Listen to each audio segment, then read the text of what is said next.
seems set to be reopened with an expert panel which comprises of directors of the Indian Institutes of Technology, recommending to the Ministry of Education, I was about to say HRD Ministry, so used to saying that, the Ministry of Education, that there should be no reservations in IITs for faculty hirings. Now, why has this expert panel made a recommendation like that, and what is the government saying about it? What are the various salient features of these recommendations? We'll find out with Kritika Sharma, who tracks education for ThePrint.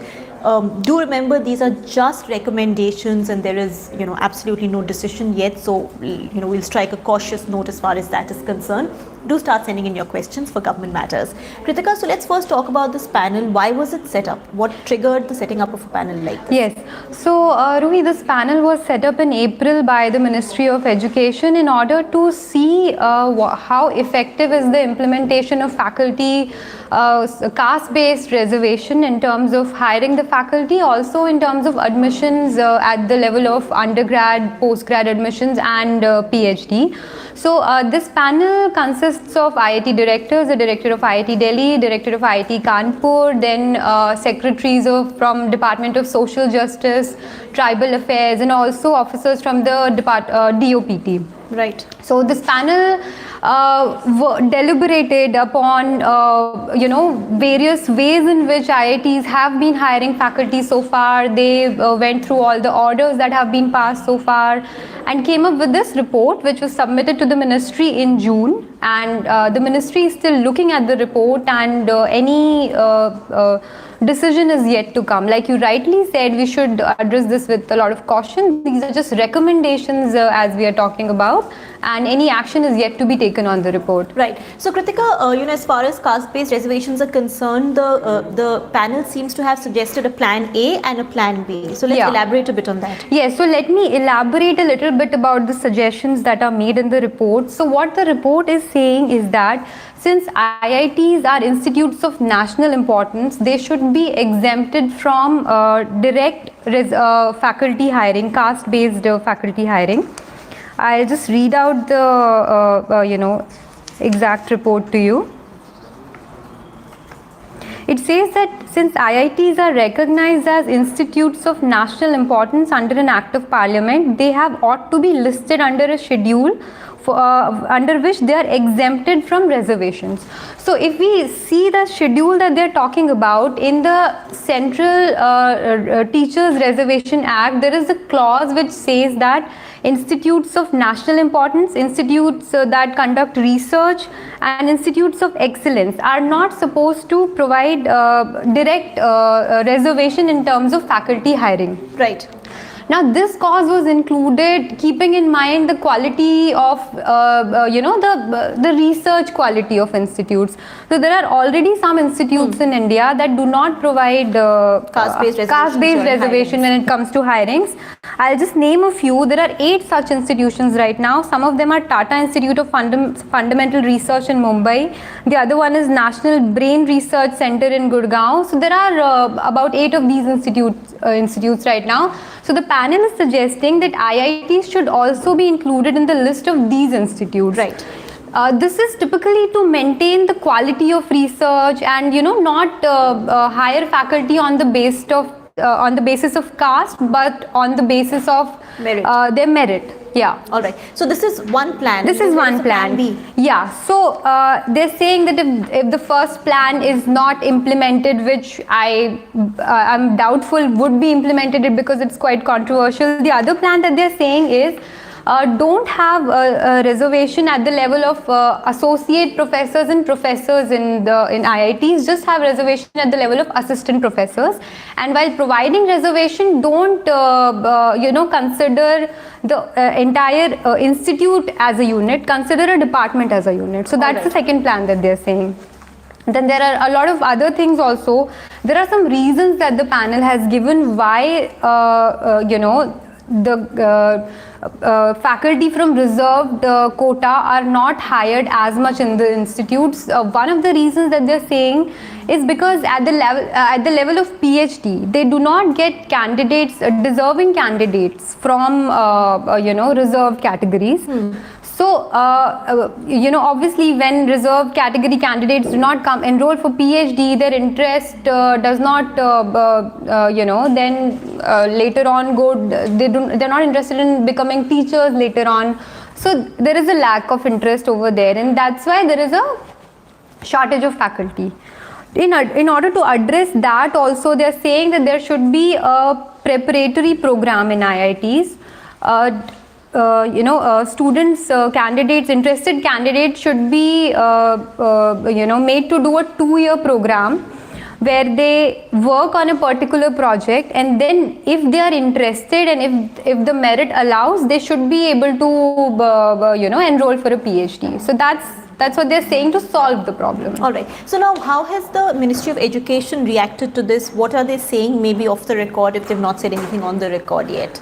So obviously they're looking at the recommendations, but they only kind of set up the committee in the first place. So they are seriously looking at the recommendations. There is no comment from them as of now as to where this could go. There are deliberations still going on, so I would like to not say anything at this point. All right, okay. So there's a question from Gaurav Vadhva. Have other institutes ever made such a request for an exemption? So is this, you mentioned there are 8 institutes which fall under that one category. Yeah. But, were they all exempted at one go, or have other institutes, as the viewers asking, asked for exemption subsequently? Yes. So this act that the IITs are citing, the Central Teachers Reservation Act, is a very recent one. It came out in 2019, and according to that act, institutes that are of national importance and that are involved in research should be exempted from this direct faculty reservation. Citing the same act, IIMs had also asked for exemption from reservation. This was early this year, around Jan or Feb. IIMs had also written to the ministry asking for exemption. So IITs are not the first ones asking so for. So what was the ministry's response to IIMs, or that's also still pending? No, so to IIM's response, the ministry said that no way, you will have to follow reservation as per the policy. So IIMs are still giving reservation in faculty hiring. All right. Okay. So Kunal Gupta, are they recommending against reservations in the PhD program you talked about? Sorry, I didn't get the question. Are they recommending against reservations in the PhD program that you talked about? No, they're not recommending against reservation in PhD program. This is only, and let me tell you, it's not completely against reservation. They're saying that don't consider the institute as a unit and just hire, on the basis of the particular, like you have to hire 50% faculty from the reserved quota. Don't do that. If you get a qualified faculty who is from a reserved category, hire them, but don't particularly go out looking for a reserved category, candidate. You don't have to fill those that particular quota. Is that what they're saying? All right. Okay. Nishant Kumar wants to know, how do you determine which institute is of national importance? So just to understand, is this a very subjective kind of definition? No, this is something that the government has announced. So there are institutes like IITs, IIMs, NITs, ISERs. These are institutes of national importance. Then a lot of research institutes, the ones that I was naming, they are institutes that are conducted, that are purely research driven institutes. So there are different categories which are allotted to these institutes by the government, so you know which category they should fall in. So then how is it determined, Kritika, as to which institutes of national importance don't need to implement caste-based reservations in faculty hirings and which do? Actually, all the government institutes right now are supposed to, implement caste-based faculty hiring. It's only the IITs and IIMs that are now going against, I wouldn't say against the grain, but they are exploring whether this can be implemented to them, since the Institute of National Importance clause is inserted in the Teachers Reservation Act. So it's a very technical clause that they're trying to use. Right, here to get out of reservations. Yeah. Okay, so Nupur Mehra, how do caste-based reservations challenge merit? So this is a larger debate, Kritika, and because you cover education, what is the debate within, say, the IIT community, whether it's students, whether it's faculty, whether it's directors? Is there a greater weight on the side which speaks against reservations? No, so I wouldn't say it's completely anti-reservation or against caste-based reservation. What they typically say is that when we particularly go out looking for people from a particular caste, say SC, ST or OBC, we don't necessarily find qualified candidates for that category.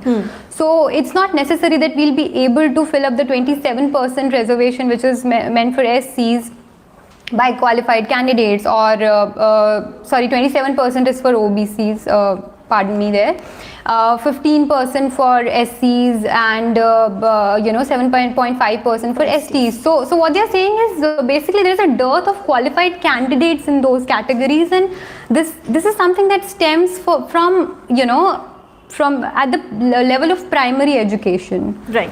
Okay. So Ria D'Souza, if these recommendations are implemented, will there be any pushback? So I know as we said, these are just recommendations, very, very initial stages. So let's not sort of set off any alarm right now. Yeah. But what is the kind of reaction that this has elicited from the student, the faculty community? Obviously, if this goes through, it is going to have a very, extremely adverse reaction. Like we said in the beginning of our discussion also, whenever it's about caste-based reservations, people are very sensitive about it because, after a long time, this Teachers Reservation Act, there is an act in proper shape which tells institutes what to do, what not to do, and how to implement caste-based reservation. After a long time, there is something like this in place, and if it's not implemented properly or something opposite to this happens, there is going to be a lot of bad blood, but we'll see how that goes. Right. So Kritika, coming back to this panel, I know it's difficult to determine that, but is the sense that this was a largely unanimous kind of a decision, or has there been a lot of debate, a lot of heated sort of arguments even within the panel? I don't think there is a lot of heated debate because this is completely a close-knit IIT community from what I can see.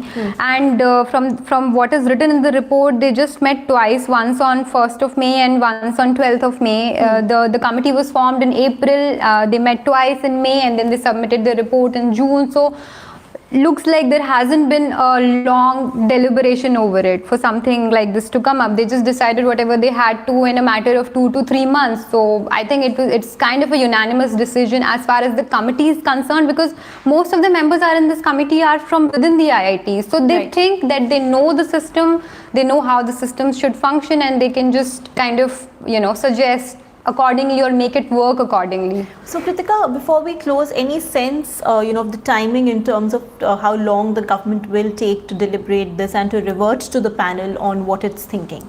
As of now, I don't think the government is taking any chances with this, because as you can see, the report was submitted in June and it's December already, and they're still saying that we are examining the panel report. So when it comes to caste-based reservations, this government has obviously been very cautious in the past also. So it doesn't look like anything is happening on it very soon.